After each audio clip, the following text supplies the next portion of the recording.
Salut tout le monde! Et si on se penchait sur ce à quoi pourrait ressembler l'avenir de la santé numérique? Aujourd'hui, on va décortiquer le projet d'une plateforme super prometteuse, Vitalis SAS. Pour ça, on va analyser le cahier des charges qui a été conçu par l'ingénieur logiciel Kamel Oussou.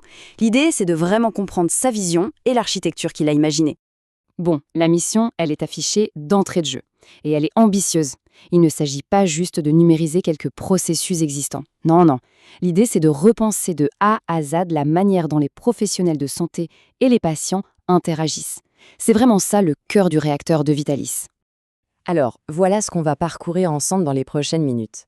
D'abord, on va poser le problème, le défi actuel. Ensuite, on verra la vision de Vitalis. On fera un zoom sur les fonctions clés de la plateforme, puis sur tout l'écosystème d'utilisateurs. On regardera aussi les fondations techniques et on finira avec le plan de déploiement. C'est le programme. Allez, on y va. Ok, première question, pourquoi un projet comme Vitalis maintenant? Pour bien comprendre, il faut d'abord poser un peu le décor. En fait, c'est simple. Aujourd'hui, on veut tout de suite, et la santé n'y échappe pas. Le problème, c'est que les systèmes actuels, c'est souvent un vrai patchwork. Plein d'outils qui ne se parlent pas, ce qui crée des lenteurs, des frustrations et même des risques d'erreur. Et c'est là, pile à cet endroit, que Vitalis entre en jeu, en proposant un écosystème enfin unifié. Alors, face à ce constat, quelle est la réponse de Vitalis? Voyons comment cette plateforme compte s'y prendre pour relever le défi. Premier truc à comprendre, et c'est super important, Vitalis, c'est du SaaS. Qu'est-ce que ça veut dire? Eh bien, ça veut dire que pour un hôpital ou une clinique, il n'y a rien à installer. Tout est en ligne, sur le cloud. Pensez à Netflix ou Spotify, mais pour la santé. C'est toujours à jour, accessible de n'importe où et sans avoir à gérer des serveurs compliqués. Et le moteur de tout ça, c'est le DPE, le dossier patient électronique. Fini les dossiers papier qui se perdent ou qui sont incomplets. Là, on parle d'avoir tout l'historique médical d'une personne, centralisé et ultra sécurisé au même endroit. C'est clairement l'épine dorsale de la plateforme. Et évidemment, qui dit santé du futur dit télémédecine. Vitalis l'intègre directement. L'idée, c'est de pouvoir faire des consultations à distance très simplement, ce qui rend les soins beaucoup plus accessibles, qu'on habite en ville ou à la campagne. Ce qui est vraiment puissant ici, c'est que la vision dépasse la simple technologie. L'objectif final, c'est de bâtir un système plus sûr où tout le monde communique mieux.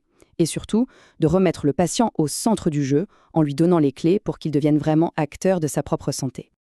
Ok, la vision est claire. Mais concrètement, sous le capot, qu'est-ce qu'on trouve? Quelles sont les grandes fonctionnalités qui font tourner la machine? Ce graphique nous montre bien l'équilibre des forces. La gestion des dossiers, c'est la plus grosse part du gâteau, c'est logique. Mais regardez bien, la télémédecine et l'intégration des objets connectés pèsent aussi lourd. Montre, balance, tensiomètre, tout peut être relié pour un suivi en direct. C'est vraiment là qu'on voit la fusion entre la médecine et la tech de notre quotidien. Une super plateforme, c'est bien, mais qui s'en sert au juste? Et comment est-ce que tout ce petit monde est censé interagir? En gros, on a 4 grandes familles d'utilisateurs. Les patients et les médecins, bien sûr, c'est le cœur. Mais il ne faut surtout pas oublier ceux qui travaillent en coulisses, le personnel administratif qui fait tourner la boutique et les administrateurs système qui s'assurent que toute la mécanique fonctionne parfaitement. Ce schéma, il est super parlant. On voit d'un coup d'œil qui fait quoi. Le patient, par exemple, peut prendre un rendez-vous, lancer sa visio. Le médecin, lui, accède au dossier complet, envoie un message sécurisé. Tout est pensé pour que les interactions soient fluides. Et là, on zoome encore plus. On décortique le déroulé d'une téléconsultation. C'est presque un ballet.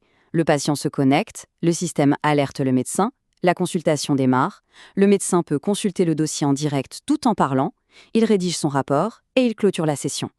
Tout s'enchaîne sans accroc, de manière super logique. D'accord, mais tout ça, c'est la partie visible de l'iceberg. Pour que ça tienne la route, il faut des fondations en béton armé.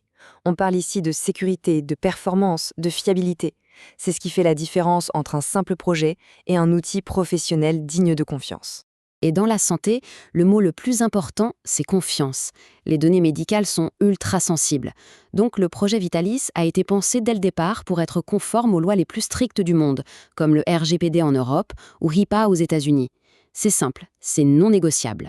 Côté performance, l'objectif est radical. Moins d'1 seconde pour ouvrir un dossier. C'est quasi instantané. Et ce n'est pas un gadget. Dans un contexte médical, chaque seconde compte. C'est une preuve de l'engagement total pour une expérience utilisateur fluide, un pilier du design UI/UX de ce projet. Et pour la fiabilité, on vise du 99,99% de disponibilité. Pour faire simple, ça veut dire que sur une année entière, le service ne peut être en panne que pendant moins d'une heure. C'est bien au-dessus des standards habituels, parce qu'en santé, on ne peut tout simplement pas se permettre que le système soit down. Un petit mot sur la techno. Sans rentrer dans un jargon trop complexe, disons qu'on prend le meilleur de ce qui se fait. Pour la sécurité, des protocoles aussi robustes que ceux des banques en ligne. Pour que les hôpitaux et les labos puissent se parler, on utilise des langages standards, universels.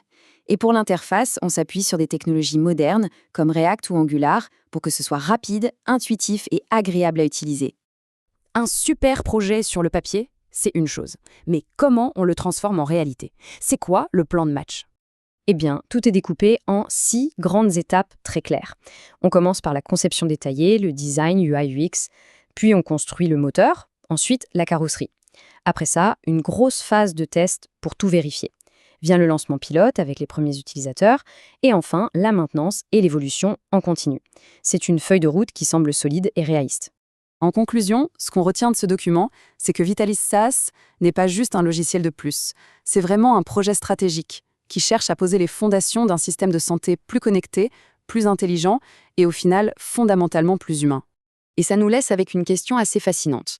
À mesure que la technologie s'intègre de plus en plus dans notre santé, comment des plateformes aussi complètes vont-elles vraiment changer notre rapport aux soins, que ce soit au niveau individuel ou collectif?